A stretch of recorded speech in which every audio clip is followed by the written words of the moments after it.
하나님 말씀을 우리 같이 보겠습니다. 로마서 13장 1절로 4절이 되겠습니다. 우리 다 같이 함께 읽도록 하겠습니다. 시작. 각 사람은 위에 있는 권세들에게 복종하라. 권세는 하나님으로부터 나지 않음이 없나니 모든 권세는 다 하나님께서 정하신 바라.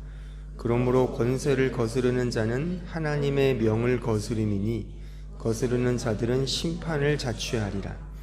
다스리는 자들은 선한 일에 대하여 두려움이 되지 않고 악한 일에 대하여 되나니 내가 권세를 두려워하지 아니하려느냐. 선을 행하라. 그리하면 그에게 칭찬을 받으리라. 그는 하나님의 사역자가 되어 내게 선을 베푸는 자니라. 그러나 내가 악을 행하거든 두려워하라. 그가 공연히 칼을 가지지 아니하였으니 곧 하나님의 사역자가 되어 악을 행하는 자에게 진노하심을 따라 보응하는 자니라. 아멘. 은혜가 자연을 회복한다. 그 두 번째 말씀을 증거하겠습니다. 우리 인간 모두는 이 세상을 살아가면서 절대적으로 이것에 매여 살아갑니다. 그것은 불안과 염려입니다. 인간에게는 그 본능이라는 것이 있잖아요. 그 본능을 크게 두 가지로 나눌 수 있는데, 하나는 그 physical instinct라고 하여 그 육체적 본능이 있습니다. 그 베이직 인스팅트라고도 하는데, 그 옛날 그 샤론 스톤이 주연한 원초적 본능의 원제가 이거죠. 그러니까 이런 육체적 본능이 있고, 또 하나는 멘탈 인스팅트, 정신적 본능이 있습니다. 이 육체적 본능은 먹고 마시고 발산하고 이렇게 종족을 번식하고 유지하는 그런 아주 베이직한 그런 본능에 속하는 게 바로 이 육체적 본능입니다. 정신적 본능은 여타 동물과는 달리 인간만이 가진 이성이라는 것이 있죠. 그 이성을 통하여 어떤 것을 사유하고 생각하고 호기심을 가지면서 그 지식 충족의 본능, 그런 사유하는 열망, 이런 것들이 정신적 본능이라고 말할 수가 있습니다. 그런데 이러한 인간의 본능은 그 한계를 가지고 있습니다. 왜냐하면 인간이라는 존재 자체가 유한한 존재이기 때문에 그러합니다. 우리의 육체는 영원하지 않죠. 젊었을 때는 항우장사에 버금가는 힘과 용맹과 그런 엄청난 에너지가 있었습니다. 하지만 그 젊음도 결국 가을바람에 나부끼는 낙엽으로 되어가는 것입니다. 저는 요새 이런 생각을 자주 합니다. 인간의 육체는 작은 아기로 태어나서 작은 노인으로 죽는구나 라고 하는 사실을 말이죠. 우리를 낳으신 부모님들을 보면 어렸을 때는 굉장히 태산처럼 커 보였지만 어느샌가 쭈그라들고 작고 초라한 육체를 가지신 부모를 우리는 대하게 됩니다. 우리도 그렇게 되는 겁니다. 점점 작아집니다. 이것이 자연의 이치인 것이죠. 정신도 마찬가지입니다. 젊었을 때는 하루에 영어 단어 100개를 거뜬하게 외웠지만 지금은 좀 전에 말했던 것도 가물가물하죠. 어렸을 때 부모님들은 모든 것을 다 아는 척척 박사였습니다. 하지만 나이가 들면 그 부모님은 자식을 의존하는 것입니다. 우리도 그렇게 되어가는 것입니다. 이것이 자연의 이치예요. 이렇듯 인간의 본능은 필연적으로 그래서 불안과 염려와 걱정에 직면하게 되는 겁니다. 우리가 생각하는 자연스러움이란 다 불안과 염려를 내포하고 있습니다. 왜냐하면 우리의 자연, 육체는, 인간은 영원하지 않기 때문이고 또한 피조물의 속성이기 때문에 그러합니다. 그래서 피조물인 인간은, 피조물인 자연은 창조주 하나님의 은혜 없이는 아무것도 아닙니다. 따라서 세상 매스컴에서 벌떼처럼 인간 존엄의 어쩌고 저쩌고, 인간 존엄과 그 영원함에 대하여 이러쿵저러쿵 말하는 그 유혹에 넘어가서는 안 됩니다. 그 모든 것들은 다 영양가 없는 수다스러움에 불과한 것이죠. 말할 수 없는 가벼움의 극치인 겁니다. 우리는 피조물이기 때문에 창조주 하나님을 떠나서는 아무것도 할 수 없습니다. 인간 존재의 존엄함과 그 영원함은 오직 창조주 하나님 안에서만 찾을 수 있는 것입니다. 그래서 하나님의 은혜가 필요한 이유가 여기에 있는 겁니다. 왜 하나님을 믿고 하나님을 의지해야 되느냐의 답이 여기에 있는 겁니다. 지금까지 설명한 이 내용이 은혜가 자연을 회복한다의 핵심 내용입니다. 자연 그 자체는 염려와 불안과 이 여러 가지 걱정을 가중시킬 뿐입니다. 하지만 은혜로서 다시금 회복될 때라야만 진정한 소망을 갖게 되고, 이러한 믿음의 원리를 성경은 계속 우리에게 가르치고 있는 것입니다. 자, 시편 42편 5절에 가보십시오. 내 영혼아, 내가 어찌하여 낙심하며 어찌하여 내 속에서 불안해하는가. 쉼표를 찍으셔야 돼요. 이거는 불신자의 염려가 아닙니다. 신자인 우리의 염려와 불안을 의미하는 거예요. 신자가 되었어도 여전히 불안하잖아요. 염려하잖아요. 하지만 성경은 말씀합니다. 너는 하나님께 소망을 두라. 소망, 엘피스, 이게 피스티스 같은 말이에요. 믿음, 소망, 아가페, 사랑, 다 같은 개념의 의미입니다. 믿음을 가져라, 소망을 가져라, 하나님을 사랑하라. 믿음이 있을 때 사랑하지 않습니까? 그럴 때 하나님이 너를 도우신다, 이겁니다. 이 믿음의 이 흐름, 믿음의 원리, 이것을 우리에게 가르칩니다. 우리의 자연스러움은 불안과 염려의 투성이지만, 그래서 필연적으로 우리의 자연스러움은 염려와 불안과 두려움과 걱정으로 가게 하지만 거기에 그치는 게 아니죠. 하나님의 은혜는 진정한 믿음과 소망과 사랑으로 우리를 가게 한다는 겁니다. 좀 길긴 하지만 마태복음 6장 25절 이하를 보십시오. 그러므로 내가 너에게 이르노니 목숨을 위하여 무엇을 먹을까 무엇을 마실까 몸을 위하여 무엇을 입을까 염려하지 말라. 목숨이 음식보다 중하지 아니하며 몸이 의복보다 중하지 아니하냐. 공중의 새를 보다 심지도 않고 거두지도 않고 창고에 모아들이지도 아니하되 너희 하늘 아버지께서 기르시나니 너희는 이것들보다 귀하지 아니하냐. 너희 중에 누가 염려함으로 그 키를 한 자라도 더할 수 있겠느냐. 또 너희가 어찌 의복을 위하여 염려하느냐. 들의 백합화가 어떻게 자라는가 생각하여 보라. 수고도 아니하고 길쌈도 아니하느니라. 그러나 내가 너에게 말하노니 솔로몬의 모든 영광으로도 입은 것이 이 꽃 하나만 갖지 못하였느니라. 오늘 있다가 내일 아궁에 던져지는 들풀도 하나님이 이렇게 입히시거든 하물며 너희일까 보냐. 믿음이 작은 자들아. 그러니까 믿음이 작은 자가 우린 겁니다. 이게 이 세상의 자연적 이치인 겁니다. 하지만 31절 그러므로 염려에 이르기를 무엇을 먹을까 무엇을 마실까 무엇을 입을까 하지 말라. 이는 다 이방인들이 구하는 것이라. 너희 하늘 아버지께서 이 모든 것이 너희에게 있어야 할 줄을 아신다. 하나님이 아셔서 다 챙겨주신다는 겁니다. 34절 그러므로 33절 그런즉 너희는 먼저 그의 나라와 그의 의를 구하라. 그리하면 이 모든 것을 너희에게 더하시리라. 그러므로 내일 일을 위하여 염려하지 말라. 내일 일은 내일이 염려할 것이요 한날의 괴로움은 그날에 족하니라. 이보다 더 분명한 설교가 어디 있습니까? 불안해하고 염려해하는 타락한 인간의 매우 자연스러운 현상을 고발하고 있고, 이 불안과 염려를 소위 극복할 수 있는 방법, 끊을 수 있는 방법은, 유일한 길은 하나님뿐이라는 겁니다.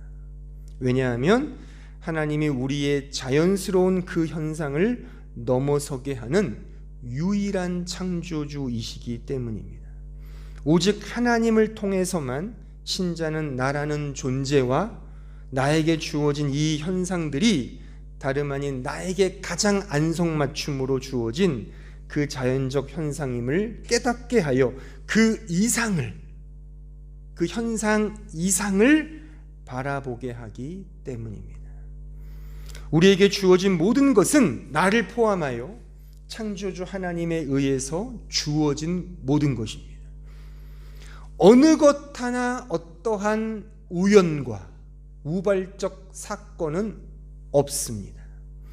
모든 것은 그 모든 것을 합력하여 역사하시는 그 하나님의 세밀한 그리고 세심한 배려와 안배 속에 이루어진 것들입니다. 따라서 우리가 하나님을 모를 때는 불안하고 염려가 일어납니다.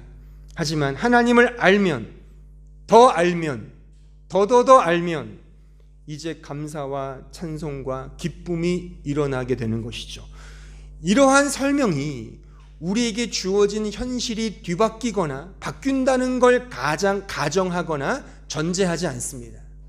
그런 것과 상관없이 하나님으로 인하여 감사하게 되고 기뻐하게 되며 즐거워하게 된다는 그런 설명입니다. 우리의 환경과 여건과는 무관하게 하나님이 나를 사랑하사 이 모든 일이 절묘하게 일어나도록 역사하셨음을 믿음으로 바라보기 때문에 이러한 이 세상이 줄 수 없는 진정한 영적 정서가 우리 안에서 유발되는 겁니다. 이것을 교리적으로 성령이라고도 말하기도 해요. 성령의 충만, 성령의 인도하심, 그렇게 말할 수도 있지만 그런 교리적인 말 쓰지 않더라도 그런 정서가, 감정과 그런 인식이 우리 안에서 일어나게 되는 거예요. 우리의 상황과는 무관하게. 왜요? 하나님의 일하심에는 그 어떠한 우연과 우발적 사건이 아니기 때문입니다. 저는 지금 지난주부터 이 본문을 설교하면서 큰 그림을 가지고 작은 그림을 지금 설명해 가고 있습니다. 그러니까 큰 그림은 자연입니다. 우리의 존재입니다. 이러한 맥락에서 작은 그림, 오늘 말씀이 말하고 있는 국가, 정부, 통치자에 대한 작은 그림을 이렇게 가고 있는 그런 방식으로 지금 제가 설교하고 있습니다. 큰 그림을 잘 이해하면 이런 작은 그림은 쉽게 이해할 수 있기 때문에 제가 이 설교의 패턴을 그렇게 이어가고 있는 겁니다. 오늘 본문에 의하면 이 큰 그림을 제대로 잘 이해하기 위해 세 가지 키워드를 우리에게 제공하고 있습니다. 첫째는 1절에 등장하고 있는 모든 권세는 다 하나님께서 정하셨다라는 문구이고, 둘째는 3절에 선한 일에 대하여 하나님이 이런 권세를 주셨다는 부분이고, 세 번째 키워드는 4절 공연히라는 이 단어에 압축되어 있습니다. 한 가지씩 제가 설명해 드리면, 첫 번째 키워드, 모든 자연, 모든 권세는 하나님께서 다 정하여 주신 겁니다. 그래서 우리는 이 자연의 순리에 순종해야 하는 겁니다. 자연에 역행하면 안 됩니다. 하나님이 이 세상을 창조하실 때 그냥 아무렇게나 만드신 게 아니거든요.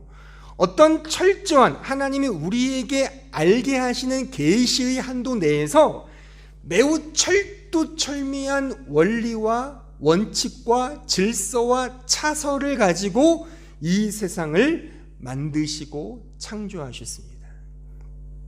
창세기 1장에 보면 창조 기사가 나오는데 우리가 잘 알듯이 6일 동안 이 세상을 창조하셨잖아요. 근데 첫째 날부터 셋째 날까지는 창조의 토대를 창조하셨고, 넷째 날부터 여섯째 날까지는 그 창조의 토대 위에서 그 창조의 내용들을 창조하셨거든요. 그러니까 첫째 날과 넷째 날이 짝을 이루고, 둘째 날과 다섯째 날이 짝을 이루며, 셋째 날과 여섯째 날이 짝을 이룹니다. 그렇게 보면 정확합니다. 그러니까 첫째 날에 빛을 만드셨잖아요. 그렇잖아요. 그렇죠? 그러면 그 빛의 내용이 넷째 날 해와 달과 별이라 말입니다. 둘째 날에 하나님께서 물을 나누셨어요. 그 물을 나눠서 어떤 그 포머먼트, 공간을 만드셨는데 그걸 우리나라 번역이 궁창이라고 번역을 했어요. 그러니까 궁창 위의 물과 궁창 아래의 물을 나누셨거든요. 궁창 위의 물을 우리말로 하늘이라고 명명한 거고, 그 아래의 물을 바다라 그렇게 말씀하신 거죠. 그래서 다섯째 날에, 짝을 이루는 다섯째 날에 궁창 위의 내용들, 새를 만드신 거고, 그 궁창 아래의 물 바다에 물고기를 만드신 겁니다. 셋째 날에는 물을 한 곳에 모아서 묻이 늘어나게 하셨죠. 땅을 만드신 거죠. 또한 땅의 토대가 되는 풀과 씨 맺는 채소와 열매 맺는 나무들을 만드셨잖아요. 땅의 생명체를 만드신 겁니다. 그러면 그 짝을 이루는 여섯째 날에 그 땅에서 생명체를, 생물들을 먹고 사는 짐승들과 동물들을 만드신 거예요. 그러니까 먼저 동물들을 만들어 놓았으면 어떻게 먹고 살아요? 철저한 원리가 있단 말입니다. 그리고 그 생명체를 먹고 사는 만물의 영장인 인간을 만드신 거예요. 그러니까 바늘구멍 하나 들어갈 틈이 없을 만큼의 철저한 원리와 원칙을 가지고 하나님이 이 세상을 정하시고 만드신 겁니다. 그냥 대충대충 만드신 게 아니에요. 그래서 하나님이 말씀으로 만드셨다는 그 말씀의 로고스의 의미는 하나님이 뭐 말로 불렀다가 아닙니다. 말로 불렀다면 지금도 계속 말씀을 하셔야 되겠죠. 그런 의미가 아니라 하나의 원칙과 원리를 가지고 이 세상을 만들었다는 거예요. 이 창조의 원칙은 다만 그 영국의 똑똑한 사람들이 말하는 것처럼, 소위 이신론자들이 말하는 것처럼 창조해 놓고 손 떼고 니들이 알아서 해, 니들의 그 자유의지로 이 세상을 잘 경영해봐의 이신론적 입장이 아니라, 창조하시고 나서도 계속 이 세상을 간섭하시고 통치하시며 섭리 가운데 그 창조가 이루어지도록, 계속 이루어지도록 역사하셨다는 사실입니다. 자, 사도행전 17장 28절을 보세요. 우리가 그를 힘입어 살며 기동하며 존재하느니라. 이게 맞는 말씀이죠.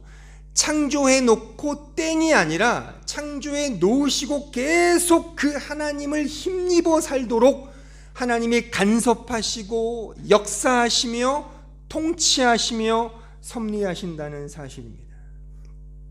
따라서 모든 것은 하나님의 주권에 의한 정하심의 원칙에 근거합니다. 자, 이런 맥락에서 이제 우리가 지금 이 본문이 말하고 있는 국가와 정부와 통치자들을 이해하면 정확하죠. 하나님께서 우리를 위해 국가와 정부와 통치자들을 정하여 세우셨습니다. 그래서 우리는 그 통치자에게 복종해야 하는 것입니다. 여기서 그 통치자가 잘하냐 못하냐는 나중 문제입니다. 따지지 말자고요. 여러분들 여당을 좋아하세요? 야당을 좋아하세요? 그런 거 따지지 말자고요. 제가 이렇게 말하면 목사님이 지금의 그 정부인가? 그쪽인가? 저는 아니에요. 저는 정치를 좋아하지 않습니다. 오해하지 마세요. 제가 그걸 말하는 게 아니라 저는 목사로서 성경의 원리를 가르치는 겁니다. 중요한 것은 어쨌든 하나님이 세우셨다는 겁니다. 심지어 이 말씀을 전했던 당시로 보면 사도 바울은 어떤 걸 염두에 두고 있냐면 로마의 통치를 염두에 두고 있는 거예요. 좀 야멸차게 우리식으로 적용하면 일제 식민지인데 사도 바울이 일본 천황에게 순종하십시오. 그럼 매국노가 되는 거죠. 돌 맞죠. 그런 맥락이란 말입니다. 지금 이게. 그래서 여러 가지 이의를 제기하는 신학자들도 많아요. 이 본문에 대하여. 근데 제가 그런 것들을 이렇게 업하기 위해 지금 큰 그림을 가지고 설명하는 겁니다.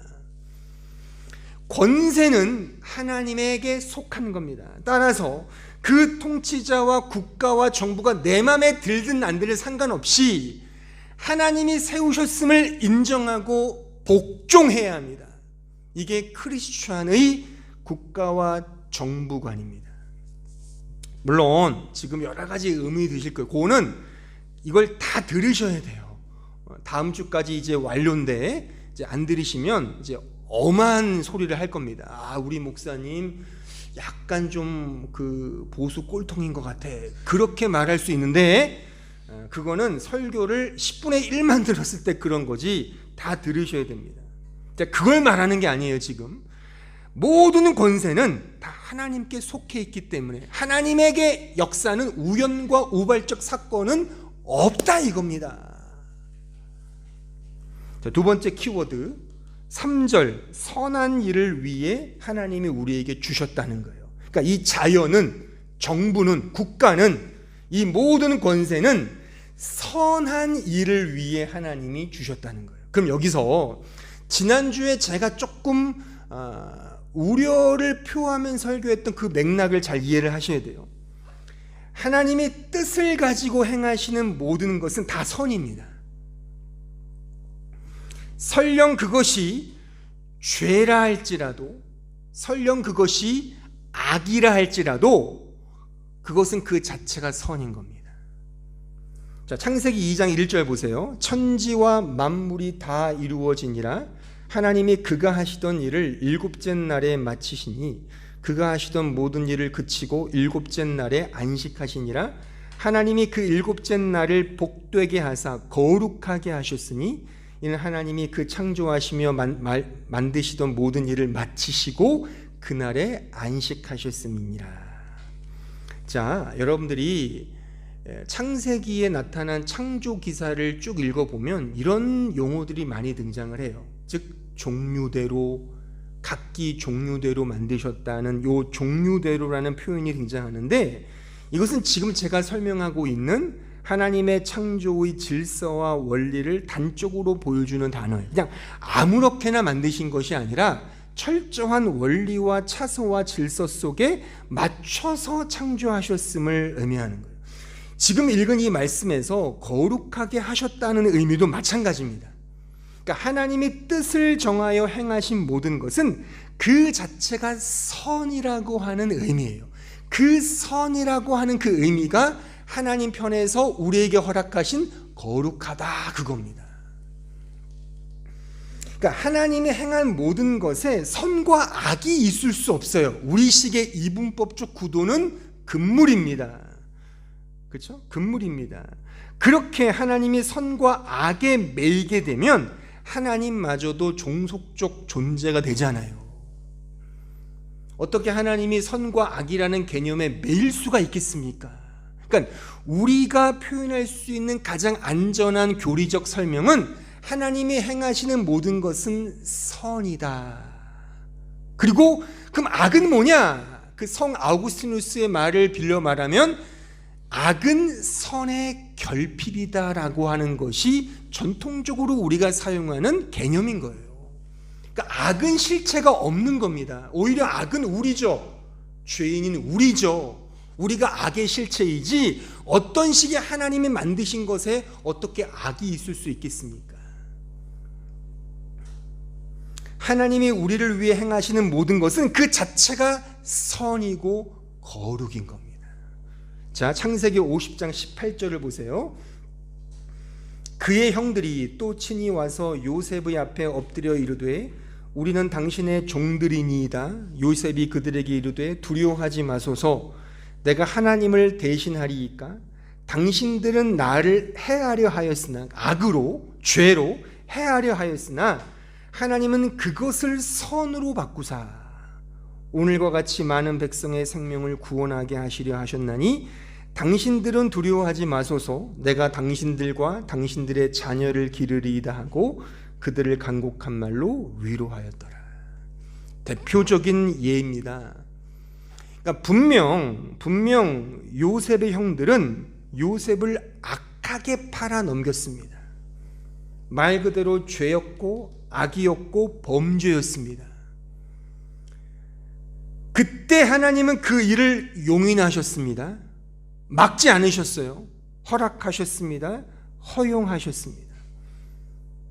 하나님이 죄를 범한 겁니까? 근데 그런 것들을 차치하고 요셉의 고백을 통해 우리는 알 수 있죠. 하나님은 그것을 선으로 바꾸셨다, 그겁니다. 우리가 이해할 수 있는 한도 내에서의 말씀의 설명인 겁니다. 자, 욥기 1장 12절 보세요. 여호와께서 사탄에게 이르시되 내가 그의 소유물을 다 내 손에 맡기노라. 다만 그의 몸에는 내 손을 대지 말지니라. 사탄이 그 곧 여호와 앞에서 물러가니라. 우리가 잘 아는 욥의 이야기입니다. 하나님은 사탄에게 욥의 시험을 허락하셨습니다.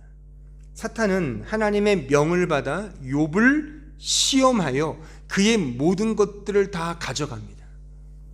그 가운데는 쥐면 부서질까 불면 날아갈까 할 그런 눈에 넣어도 아프지 않을 자신의 사랑스러운 자식들, 아들 7, 딸 3까지 포함됩니다.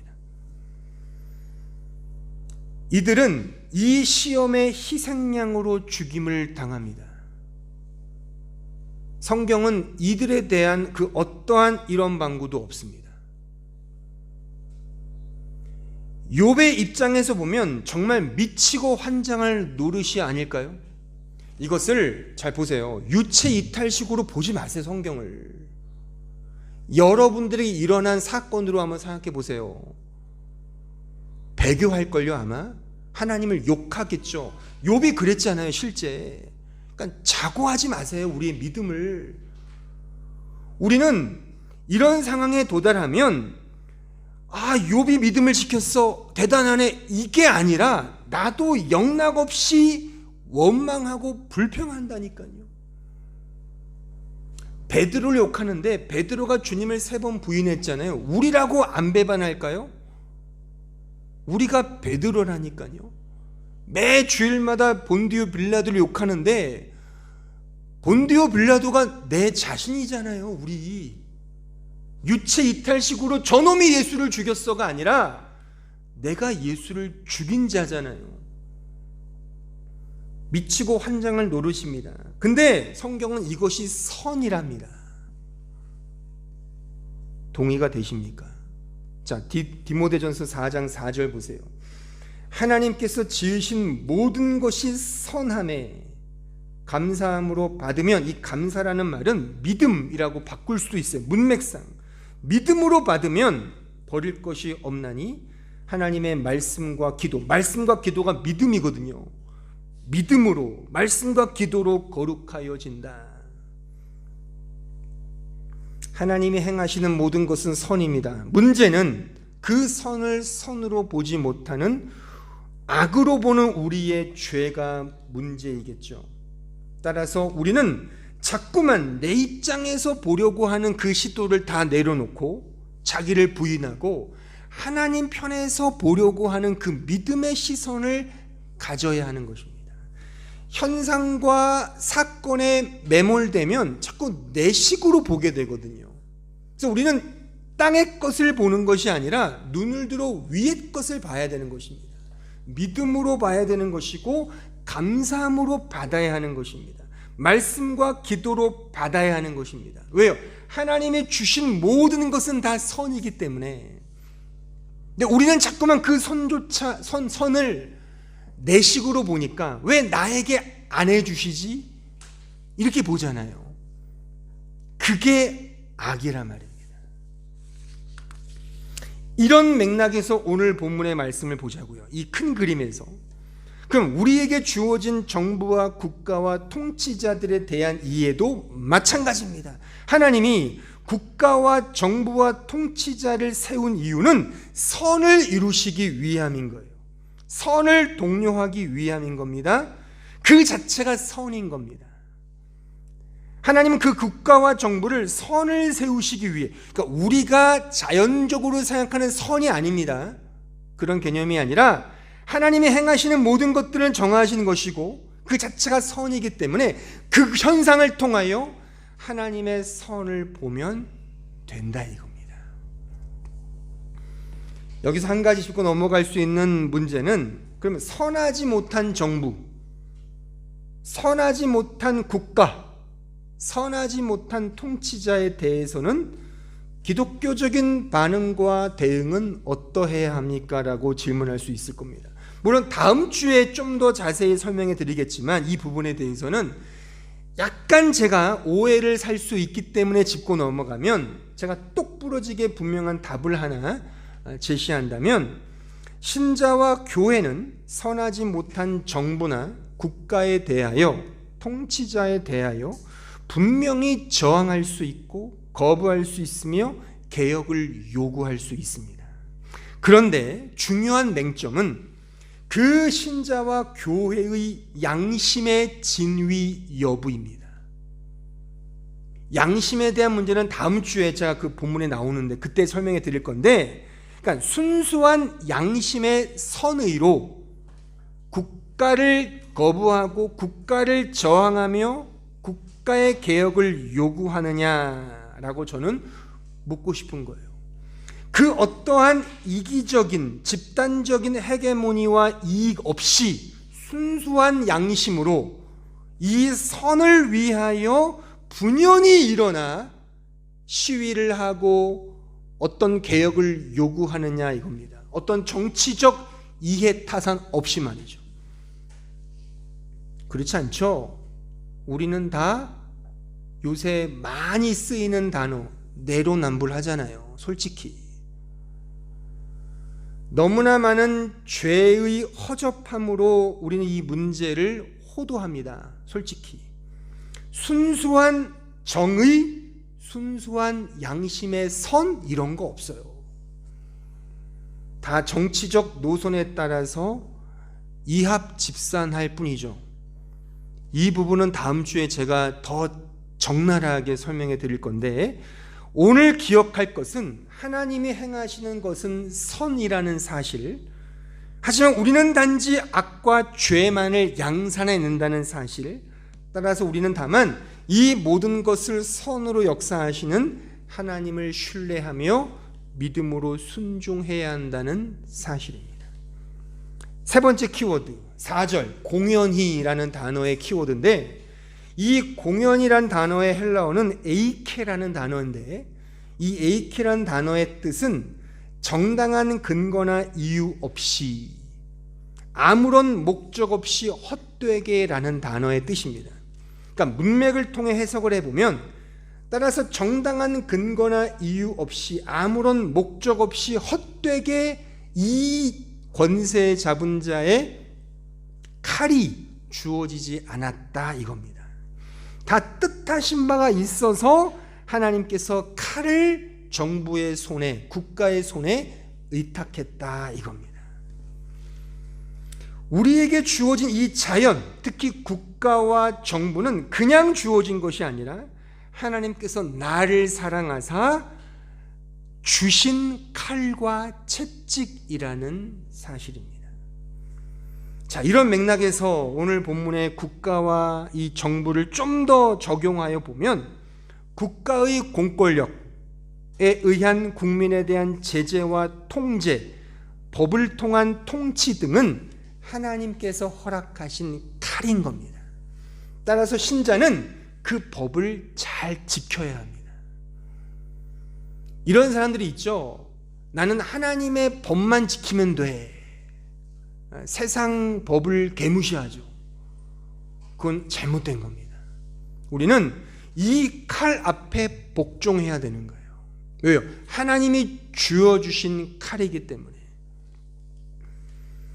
그러니까 스스로를 너무 과신하지 마십시오. 나는 법이 없어도, 통제가 없어도 스스로 알아서 잘할 수 있어 라고 혹시 생각한다면 그렇지 않습니다. 우리는 법이 있기 때문에 이 정도로 살고 있는 거예요. 법과 원칙과 어떤 살벌한 칼이 없으면 지키지 않습니다. 제가 이번 주 중에 그 장모님 모시고 체코를 갔다 갔는데 순간 제가 이 내비게이션을 틀고 보느냐고 순간 이 경보등을 켜놓고서 정차를 했는데 저도 모르게 이 횡단보도에 주차를 한 거예요. 정차를 한 거죠. 정말 5초, 10초인데 경찰이 왔어요. 그래서 와, 이거 황당하더라. 그래서 이거 지금 갈 거라고. 안 된대요. 뭐니까 10초 걸렸다는 거죠. 그래서 면허증 제시하라고. 그래서 20유로의 범칙금을 물었습니다. 유로로. 그 500코루나, 그쪽 500코루나. 그래서 너무, 그 이후부터는 제가 이제 어떻게 했을까요? 어디나 다 보고 주정차를 했습니다. 되게 떨렸어요. 자주 갔던 데인데도 그 이후에 이렇게 주차료도 꼬박꼬박 내고 대충 세우지 않고 이제 그렇게 된 제 자신을 발견하게 되었습니다. 여러분들도 마찬가지죠. 우리 모두가 마찬가지예요. 이런 법과 원칙이 없으면 우리는 여지없이 방자해집니다. 그래서 하나님이 그 브레이크를 우리에게 걸어 놓은 것이 법인 거예요, 말하자면. 그래서 우리에게 율법을 주시고 십계명을 주신 이유는 그것을 말하자면 지키라고 주신 것이 아니라 그것을 통해 네 꼬라지를 봐라, 너는 죄인이야, 이거를 확인받게 하기 위해 그런 계명과 율법을 주신 거거든요. 그러니까 거룩하라라고 주신 것은 우리가 거룩하지 못함을 알게 하기 위함이고, 사랑하라라고 주신 그 계명은 내가 사랑하지 못하는 자임을 고발하기 위해 주신 겁니다. 그러니까 내 자신을 알고 주님을 의지하는 것, 그 믿음으로 가기 위해서 그런 법과 원칙과 이런 내용들을 주신 겁니다. 저는 개인적으로 친정부주의자도 아니고 그렇다고 무정부주의자도 아닙니다. 제가 존경하는 그런 신학자와 목회자들 중에 무정부주의를 찬양하는 그런 목회자들이 여럿 있습니다. 근데 제가 이런 말씀들을 배우고 탐구하면서 굉장히 유아적인 발상이구나라는 것을 새삼 느꼈습니다. 무정부, 정부 없이도 우리는 잘할 수 있다는 것이 얼마나 유아적인 발상인지를 알았다는 것입니다. 그런 게 중요한 게 아닙니다. 우리는 이러한 칼과 원칙을 통해 더 하나님을 잘 믿으면 되는 겁니다.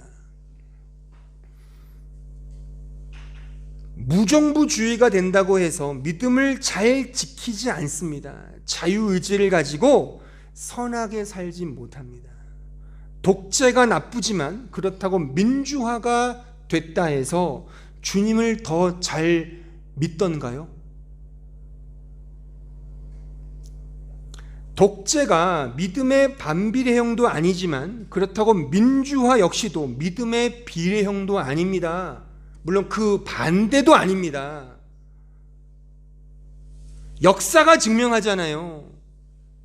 더 살벌했을 때 더 믿음으로 갔던 역사가 더 많지, 등 따시고 배부를 때 주님을 원망하고 지멋대로 사는 신자들이, 교회들이 얼마나 많습니까? 역사가 증거하고 있습니다. 콘스탄틴 대제가 기독교를 공인한 이후에 기독교는 망하기 시작했어요. 역설적이게도. 그 전까지는 순수하게 믿음을 지켰다니까요. 개인 실존적으로 적용해 보세요. 여러분들, 제가 이곳에 와서, 전에 있었던 교구사역에도 다 포함해서 신방을 하고 만나면 다들 그래요. 집사들이나 장로들이나 모두가 다 나 젊었을 때 잘 믿었어요. 단기 선교도 갔고요, 모두 경험했고요, 간증보 이런 뭐 방언도 했고 다 했대요. 제가 속으로 그래요. 지금은 어떠냐? 묻고 싶어요. 사랑하니까 묻진 않죠. 여기도 마찬가지일 수 있죠. 나는 왕년에 뭐 했어요? 지금은 어떠냐는 겁니다. 결혼하고 애 낳고 좀 살만하니까 잘 믿으십니까? 그러니까 청년들은 지금 잘 믿음 생활을 해야 되는 거예요. 학교 되고 직장 취직하고 연봉 올라가면 잘 그런 이 핑크빛 어떤 희망, 그건 자기의 착각인 겁니다. 그런 분들 저에게 물어보십시오. 제가 목사가 돼서 믿음 생활 잘하느냐? 그렇지 않습니다. 제가 지난 시간에도 조금 언급했지만 제가 한국에 갔을 때 제가 간증 하나를 하면 좀 죄송하지만 그때 아버지가 쓰러지셨어요. 그래서 막 TV에서나 보는 119를 부르고 심폐소생술도 하고 응급실에 가고 중환자실에 한 1, 2주 계시고 막 지금은 다행히 회복되셨지만 그때 제가 생각했던 게 아니 이런 일이 왜 나에게 하필이면 이때 내가 방문했을 때 왜 이런 일이 엄청 원망과 불평이 쏟아져 나왔습니다. 목사인데 이게 우리의 수준이라니까요. 환경과 여건이 중요한 게 아닙니다. 우리는 언제나 똑같아요. 언제나 또 원망하고 또 의심하고 믿음으로 가지 않습니다. 그런데 그런 나를 여전히 사랑하시는 이 하나님의 믿음, 하나님의 은혜, 하나님의 사랑 때문에 지금 존재하고 있음을 우리는 고백할 수밖에 없는 거죠. 우리가 주님을 사랑한다고요? 우리가 주님을 진짜 믿는다고요? 정말 확신할 수 있어요? 정말? 제가 이렇게 자꾸만 코너로 모는 이유는 교만하지 말자는 거예요. 우리가 하나님을 알면 얼마나 압니까? 그러니까 언제나 겸손하게 실존적으로 이 말씀을 받으라니까요. 적용하시라니까요. 자신에게, 내 자신에게. 다른 사람 얘기하지 말고 내 자신에게 진짜 나는 형편없는 자구나. 하나님의 은혜가 없이는 난 아무짝에 쓸모없는 존재구나를 알면 거기서부터 이 세상에 줄 수 없는 진정한 위로와 평안과 기쁨과 자유가 올라온단 말입니다. 상황이 바뀌지 않아도, 전혀 안 바뀌어도 하나님 때문에, 오직 하나님 때문에 진정한 기쁨과 자유가 생긴단 말입니다.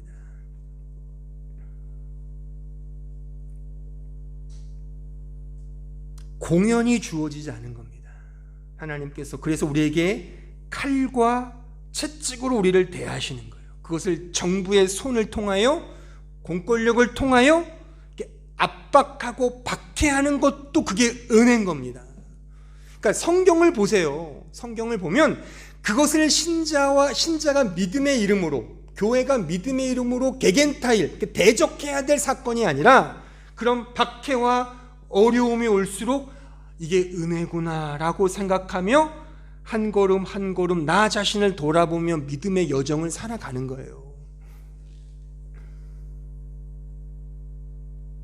결론적으로 출애굽기 33장 17절 보세요. 그 증거를 제가 하나 제시하면, 여호와께서 모세에게 이르시되 내가 말하는 이 일도 내가 하리니 너는 내 목전에 은총을 입었고 내가 이름으로도 너를 알미니라. 자, 보세요. 18절 모세가 이르되 원하건대 주의 영광을 내게 보이소서. 여호와께서 이르시되 내가 내 모든 선한 것을 내 앞으로 지나가게 하고 여호와의 이름을 내 앞에 선포하리라. 나는 은혜 베풀 자에게 은혜를 베풀고 긍휼히 여길 자에게 긍휼을 베푸느니라. 이 말씀도 유체 이탈식으로 보지 마세요. 철저하게 모세의 측면에서, 또한 나의 실존적 측면에서 보시라고요. 제발. 그럼 보세요. 이거를 아무런 맥락 없이 유체이탈식으로 보면 너무 쏠쏠한 은혜의 말씀이죠. 와, 모세가 영광을 보여주세요 그러니까 주께서 말씀하시기를 그래 내가 선함을 보여줄게, 내가 은혜를 베풀게, 아 감사하다 좋다, 이제 그런 맥락일까? 이 문맥과 이 배경 자체가 지금 모세가 영광을 구했더니 결국 하나님께서 말씀하신 것이 뭐예요? 선한 걸 이미 너에게 보여줬잖아, 보여줄 거야, 걱정하지 마. 근데 실제 모세의 삶은 어떻죠? 모세와 이스라엘 백성들에게 주어진 선한 게 뭐였어요? 그 이후에 펼쳐진 여정이 뭐였어요? 광야였잖아요. 그냥 가나안 땅으로 대번에 입성한 것이 아니라 심지어 모세는 가나안 땅에 못 들어갔어요. 광야에서 죽었단 말입니다. 이게 선이란 말이죠. 광야, 이게 선한 일이라는 거예요. 하나님 편에서는. 모세에게 주어진 자연, 환경, 여건, 주위의 정치적 상황, 언제나 쫓기는 신세였죠. 언제나 정치적 상황에서 언제나 의뢰의 삶을 살았습니다. 억압받고 박해받는 히브리란 말 자체, 그런 천박한 민족의 삶을 살았던 자들이 이스라엘 백성들이었습니다. 그런데 하나님은 이것을 은혜라 부르고 선이라 부른단 말입니다. 이제 이 말씀을 여러분들의 실존으로 적용하셔야 돼요.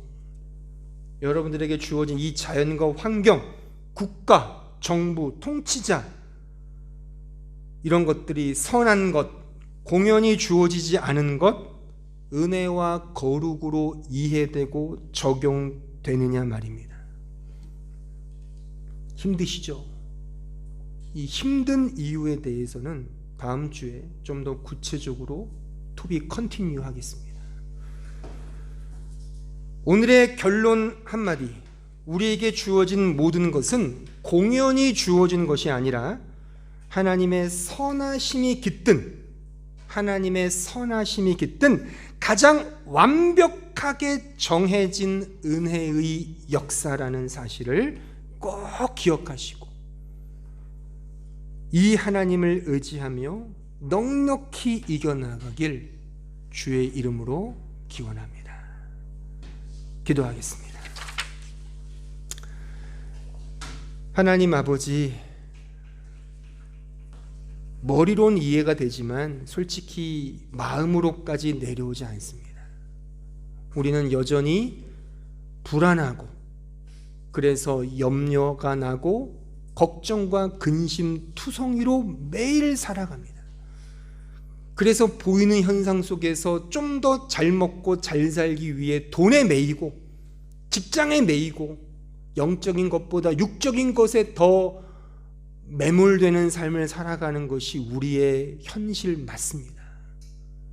그런데 우리가 믿음이 있다고 하나님께 자랑할 수 있겠습니까? 우리에게는 전혀 없습니다. 그런데 그것을, 그 은혜와 믿음을 하나님께서 그렇게 우리에게 그렇게 여겨주시고 은혜로 받아주시는 당신의 사랑과 은혜 덕분임을 또한 이 시간 고백합니다. 우리에게 주어진 자연과 환경, 국가와 정부 마음에 안 듭니다. 하지만 오늘 말씀을 통해 확인했듯이 우리는 하나님의 창조하신 자연 이치에, 순리에 순종해야 되고 복종해야 됨을 배웠습니다. 이것은 우리 환경이 내 마음에 들기 때문이 아니라 하나님이 나에게 가장 완벽하게, 세심하게, 세밀하게 맞춰주신 은혜임을 믿기 때문에 우리는 감사함으로 받는 것입니다. 이러한 믿음의 고백이 우리의 일상 속에서 투영되게 하시고 우리의 일상 속에서 고백되게 하시고 이 믿음 붙들고 살아가는 저희들 될 수 있도록 은혜와 자비를 베풀어 주시옵소서. 예수님의 이름으로 기도하옵나이다.